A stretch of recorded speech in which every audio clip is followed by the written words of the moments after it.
दोस्तों आप यहाँ पर सबसे पहले प्रूफ देख लीजिए। हमने फ़ोनपे ऐप से लोन लिया है और यह लोन हमारे बैंक अकाउंट में ट्रांसफ़र कर दिया गया है। दोस्तों आप लोग फ़ोनपे ऐप से 5 लाख रुपए तक लोन ले सकते हैं और यह लोन आपके बैंक अकाउंट में तुरंत ही ट्रांसफ़र कर दिया जाता है। लोन अप्लाई करने के लिए आपके पास पैन कार्ड और आधार कार्ड होना चाहिए। सबसे बड़ी बात है, यदि आप यहाँ पर लोन के लिए अप्लाई करते हैं तो आप अपनी मर्जी से यहाँ पर लोन अमाउंट चूज कर सकते हैं। जैसे कि मान लीजिए आपको जितना भी लोन अप्रूव किया जाता है, आपको उतना लोन नहीं चाहिए, आपको कम लोन चाहिए, तो आप यहाँ पर अपनी मर्जी से लोन अमाउंट चूज कर सकते हैं। लोन अप्लाई करने के बाद आपके बैंक अकाउंट में तुरंत ही लोन अमाउंट ट्रांसफर कर दिया जाता है। यदि आप टाइम से पहले लोन रीपेमेंट करके लोन को क्लोज करना चाहते हैं तो आसानी से क्लोज भी कर सकते हैं। तो आप लोग किस तरह से फ़ोनपे ऐप से लोन लेंगे, चलिए आपको हम लोन लेकर के बिल्कुल नया तरीका से लाइव प्रूफ के साथ दिखाते हैं। आप लोग फ़ोनपे ऐप को ओपन करेंगे तो यहाँ पर देखिए ऊपर में लिखा है get a personal loan up to 5 lakh. तो आप लोग फ़ोनपे ऐप से 5 लाख रुपए तक लोन ले सकते हैं। यदि आपको यहाँ पर ऊपर में शो नहीं कर रहा है तो यहाँ पर भी देखिए लिखा है गेट ₹5 लाख पर्सनल लोन। तो आप यहाँ पर अप्लाई नाउ पर क्लिक करके फ़ोनपे ऐप से लोन ले सकते हैं। यदि आपको यहाँ पर ऊपर में शो नहीं कर रहा है तो आप नीचे स्क्रॉल करेंगे तो यहाँ पर देखिए लिखा है लोन, और आपको यहाँ पर भी लोन अप्लाई करने के लिए दिया हुआ है get loan up to 5 lakh. तो आप यहाँ पर भी क्लिक करके लोन के लिए अप्लाई कर सकते हैं। चलिए हम यहाँ पर get loan up to 5 lakh पर क्लिक कर लेते हैं। अब यहाँ पर देखिए परमिशन मांगा जा रहा है तो आप यहाँ पर गो टू सेटिंग्स पर क्लिक करेंगे और आप यहाँ से लोकेशन को इनेबल कर लेंगे। चलिए इसके बाद आप बैक हो जाएंगे। अब आपको इस तरह से ओपन हो जाएगा। आप लोग फ़ोनपे ऐप से 5 लाख रुपए तक लोन ले सकते हैं। आप यहाँ से लोन अमाउंट को चूज कर सकते हैं जितना भी आप लोन के लिए अप्लाई करना चाहते हैं। तो आपको यहाँ पर जितना भी लोन लेना है आप यहाँ पर अपनी मर्जी से चूज कर लीजिए जितना भी आप लोन के लिए अप्लाई करना चाहते हैं। हम यहाँ पर मिनिमम 20,000 रुपए तक लोन ले सकते हैं। यदि आप यहाँ पर टोटल 5 लाख रुपए लोन लेते हैं तो यहाँ पर देखिए लेंडर कंपनी का नाम, साथ ही यहाँ पर EMI अमाउंट दिया गया है। आप में हो सकता है कि यहाँ पर दूसरे लेंडर कंपनी का नाम शो करे। यदि हम यहाँ पर 5 लाख रुपए लोन 36 महीने के EMI पर लेते तो यहाँ पर देखिए हमारा EMI होगा 17,699 रुपए पर मंथ। आप यहाँ पर व्यू डिटेल्स पर क्लिक करेंगे तो यहाँ पर देखिए लोन डिटेल के बारे में दिया गया है। तो यहाँ पर हम 5 लाख रुपए लोन ले रहे हैं तो यहाँ पर देखिए लोन अमाउंट, साथ ही यहाँ पर मंथली EMI दिया गया है। इसके अलावा यहाँ पर देखिए इंटरेस्ट का रेट दिया गया है, साथ ही यहाँ पर EMI का मंथ दिया गया है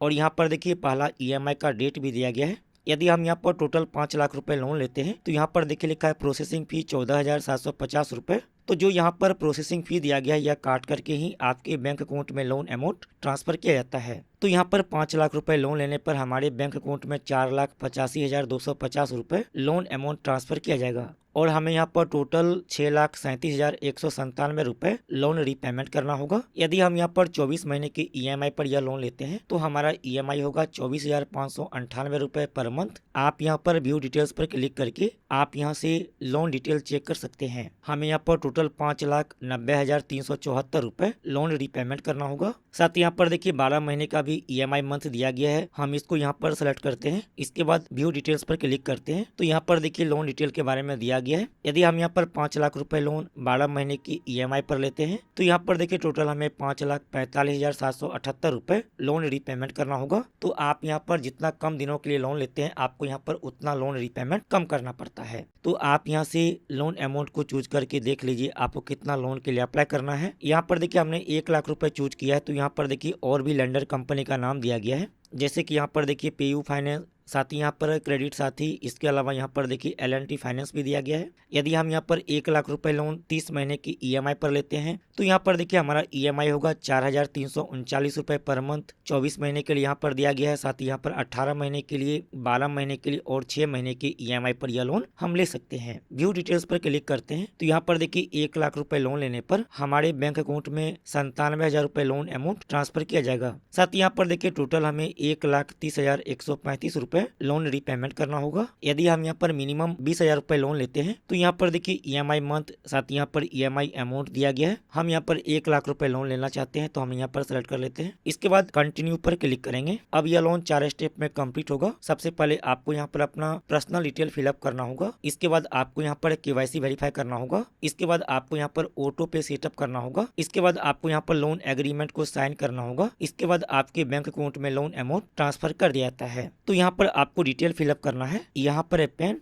तो आपका जो भी पैन नंबर है आप यहाँ पर अपना पैन कार्ड नंबर फिलअप कर लेंगे। इसके बाद यहाँ पर नेम एज पर पैन, तो जो भी आपके पैन कार्ड पर नाम लिखा हुआ है आप यहाँ पर फिलअप कर लेंगे। इसके बाद यहाँ पर date of birth as per PAN, तो जो भी आपके पैन कार्ड पर डेट ऑफ बर्थ लिखा है आप यहाँ पर फिलअप कर लेंगे। डेट ऑफ बर्थ फिलअप करने के लिए आप यहाँ पर कैलेंडर के आइकॉन पर क्लिक करेंगे और जो भी आपका डेट ऑफ बर्थ है आप यहाँ से अपना डेट ऑफ बर्थ को सेलेक्ट कर लेंगे। इसके बाद आप अप्लाई पर क्लिक करेंगे। इसके बाद यहाँ पर जेंडर, यदि आप मेल है तो मेल पर क्लिक करेंगे, यदि आप फीमेल है तो फीमेल पर क्लिक करेंगे। इसके बाद यहाँ पर एम्प्लॉयमेंट टाइप, तो आप यहाँ पर सेलेक्ट एम्प्लॉयमेंट टाइप पर क्लिक करेंगे और आप यहाँ पर एम्प्लॉयमेंट टाइप सेलेक्ट कर लीजिए। यदि आप सैलरी पर्सन है तो आप यहाँ पर सैलरीड पर क्लिक कर लेंगे, लेकिन यदि आपका खुद का जॉब है, खुद का बिजनेस है तो आप यहाँ पर सेल्फ एम्प्लॉयड पर क्लिक कर लेंगे, या फिर आपका बिजनेस है तो आप यहाँ पर सेल्फ एम्प्लॉयड ऑब्लिक बिजनेस पर क्लिक कर लीजिए। इसके बाद यहाँ पर मंथली इनकम, तो आप महीने में कितना रुपए कमाते हैं आप यहाँ पर वो अमाउंट फिलअप कर लीजिए। जैसे कि आप महीने का 12,000 रुपए कमाते हैं, 15,000 रुपए कमाते हैं या फिर जितना भी आप कमाते हैं। चलिए इसके बाद यहाँ पर है पर्पस ऑफ लोन, तो आप यहाँ पर सेलेक्ट पर्पस ऑफ लोन पर क्लिक करेंगे और आप यहाँ पर सेलेक्ट कर लीजिए आप लोन क्यों लेना चाहते हैं, तो आप यहाँ पर कुछ भी सेलेक्ट कर लीजिए। इसके बाद यहाँ पर है फादर्स नेम, तो जो भी आपके पिताजी का नाम है आप यहाँ पर फिलअप कर लेंगे। इसके बाद यहाँ पर ईमेल आईडी, तो जो भी आपका ईमेल आईडी आप यहाँ पर फिलअप कर लेंगे। चलिए इसके बाद यहाँ पर करंट रेसिडेंटल एड्रेस, तो जो भी आपने फोन पे ऐप में एड्रेस को सेव करके रखा है यहाँ पर वह शो करता है। यदि आपका दूसरा कोई एड्रेस है तो आप यहाँ पर ऐड न्यू एड्रेस पर क्लिक करके आप यहाँ पर दूसरा एड्रेस भी फिलअप कर सकते हैं। यहाँ पर डिटेल फिलअप करने के बाद आप इस बॉक्स में टिक कर लेंगे। चलिए इसके बाद आप कंटिन्यू पर क्लिक करेंगे। अब आपको यहाँ पर थोड़ा सा वेट करना है। चलिए इसके बाद आप यहाँ पर क्लिक करके अलाउ कर लेंगे। अब आपके मोबाइल का कैमरा चालू हो जाएगा, तो आपको यहाँ पर अपना सेल्फी फोटो अपलोड करना होगा। आप यहाँ पर क्लिक करके आप अपना सेल्फी फोटो ले लेंगे। यहाँ पर सेल्फी फोटो लेने के बाद सबमिट पर क्लिक कर लेंगे। अब आपको यहाँ पर डिजी लॉकर के माध्यम से केवाईसी कंप्लीट करना होगा, तो आप यहाँ पर कंटिन्यू टू डिजी लॉकर पर क्लिक कर लेंगे। यहाँ पर क्लिक करके अलाउ कर लेंगे। अब यहाँ पर देखिए आधार नंबर फिलअप करने के लिए आ गया है, तो आप इस बॉक्स में अपना आधार नंबर फिलअप कर लेंगे। आधार नंबर फिलअप करने के बाद नेक्स्ट पर क्लिक करेंगे। अब जो भी आपके आधार कार्ड के साथ मोबाइल नंबर लिंक है उस पर ओटीपी आया होगा, तो आप यहाँ पर आधार ओटीपी को फिलअप कर लेंगे। इसके बाद सबमिट पर क्लिक करेंगे। अब यहाँ पर देखिए डिजी लॉकर का लॉगिन पिन फिलअप करने के लिए आ गया है, तो आप यहाँ पर डिजी लॉकर का लॉगिन पिन फिलअप कर लेंगे। यदि आपका डिजी लॉकर में अकाउंट नहीं है या फिर आप डिजी लॉकर का लॉगिन पिन भूल गए हैं, तो आप यहाँ पर फॉरगेट माई पिन पर क्लिक करेंगे। अब जो भी आपका डेट ऑफ बर्थ है आप यहाँ पर डेट, मंथ और ईयर सेलेक्ट कर लेंगे। इसके बाद कन्फर्म पर क्लिक करेंगे। चलिए हम यहाँ पर डिजी लॉकर का लॉगिन पिन फिलअप कर लेते हैं। इसके बाद डन पर क्लिक करेंगे। अब आपको इस तरह से ओपन हो जाएगा और यहाँ पर देखिए हमें पिरामल फाइनेंस की तरफ से यह लोन दिया जा रहा है। आप में हो सकता है कि यहाँ पर दूसरा कोई लोन कंपनी शो करे। चलिए इसके बाद अलाउ पर क्लिक करेंगे। अब आपको यहाँ पर थोड़ा सा वेट करना है जब तक यहाँ पर केवाईसी कंप्लीट होता है। अब यहाँ पर देखिए ऑटो पे सेटअप करने के लिए आ गया है। यहाँ पर ऑटो पे मतलब जितना भी आपका ईएमआई है वह ईएमआई आपके बैंक अकाउंट से ऑटोमेटिक हर एक महीने करता रहेगा। आपको अलग से ईएमआई पे करने की जरूरत नहीं पड़ेगी। चलिए इसके बाद आप यहाँ पर कंटिन्यू पर क्लिक कर लेंगे। अब यहाँ पर देखिए ऑटो पे सेट करने के लिए आ गया है और यहाँ पर जो भी आपके मोबाइल नंबर के साथ बैंक अकाउंट नंबर लिंक है यहाँ पर वह शो करता है। यदि आप दूसरा बैंक अकाउंट में लोन अमाउंट लेना चाहते हैं तो आप यहाँ पर चेंज पर क्लिक करके आप बैंक अकाउंट को चेंज भी कर सकते हैं। चलिए इसके बाद आप यहाँ पर सेट ऑटो पे पर क्लिक करेंगे। अब आप लोग यहाँ पर दो तरीका से ऑटो पे सेटअप कर सकते हैं। सबसे पहला तरीका है बैंक एटीएम कार्ड। यदि आपके पास एटीएम कार्ड है तो आप यहाँ पर बैंक एटीएम कार्ड को सिलेक्ट कर लेंगे। इसके बाद प्रोसीड टू वेरीफाई पर क्लिक करेंगे। लेकिन यदि आपके पास एटीएम कार्ड नहीं है या फिर आप एटीएम कार्ड के माध्यम से ऑटो पे सेटअप करना नहीं चाहते हैं तो यहाँ पर दूसरा तरीका दिया गया नेट बैंकिंग। आप यहाँ पर नेट बैंकिंग को सेलेक्ट कर लेंगे। इसके बाद प्रोसीड टू वेरीफाई पर क्लिक करेंगे। चलिए हम यहाँ पर नेट बैंकिंग के माध्यम से ऑटो पे सेटअप करेंगे, तो हम यहाँ पर नेट बैंकिंग को सेलेक्ट कर लेते हैं। इसके बाद प्रोसीड टू वेरीफाई पर क्लिक करेंगे। अब आपको यहाँ पर थोड़ा सा वेट करना है, आगे का प्रोसेस ऑटोमेटिक होगा। अब यहाँ पर देखिए टाइम चल रहा है, तो इस टाइम के अंदर आपको यहाँ पर ऑटो पे सेटअप कर लेना है। चलिए इसके बाद आप नीचे स्क्रॉल कर लेंगे। इसके बाद आप इस बॉक्स में टिक कर लेंगे और सबमिट पर क्लिक करेंगे।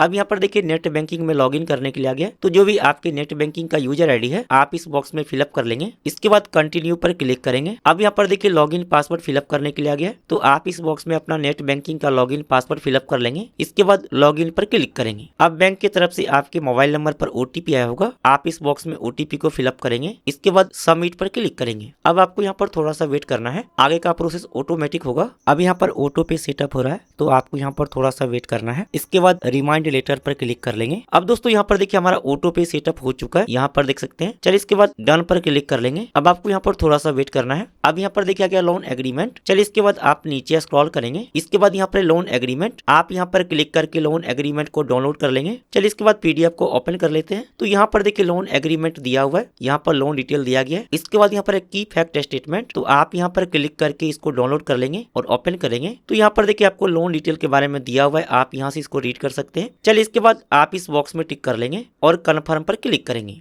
अब आपको यहाँ पर थोड़ा सा वेट करना है। अब दोस्तों यहाँ पर हमारे बैंक अकाउंट में लोन अमाउंट ट्रांसफर कर दिया गया है, यहाँ पर देख सकते हैं। चलिए डन पर क्लिक कर लेते हैं। दोस्तों 2 मिनट के अंदर ही हमारे बैंक अकाउंट में लोन अमाउंट ट्रांसफर कर दिया गया है, यहाँ पर देख सकते हैं। बैंक की तरफ से मैसेज आ चुका है और हमारे अकाउंट में लोन अमाउंट आ चुका है। चलिए अब आपको हम लाइव प्रूफ के साथ दिखा देते हैं कि हमारे बैंक अकाउंट में लोन अमाउंट ट्रांसफर किया गया है या फिर नहीं किया गया है। हमने HDFC बैंक अकाउंट में लोन अमाउंट लिया है, तो हम यहाँ पर HDFC बैंक की मोबाइल बैंकिंग ऐप में लॉग इन कर लेते हैं। लॉग इन करने के बाद यहाँ पर अकाउंट पर क्लिक कर लेते हैं। इसके बाद स्टेटमेंट पर क्लिक करेंगे। तो दोस्तों यहाँ पर देख सकते हैं हमारे बैंक अकाउंट में लोन अमाउंट ट्रांसफर कर दिया गया है, यहाँ पर देख सकते हैं आप लोग लाइव प्रूफ के साथ।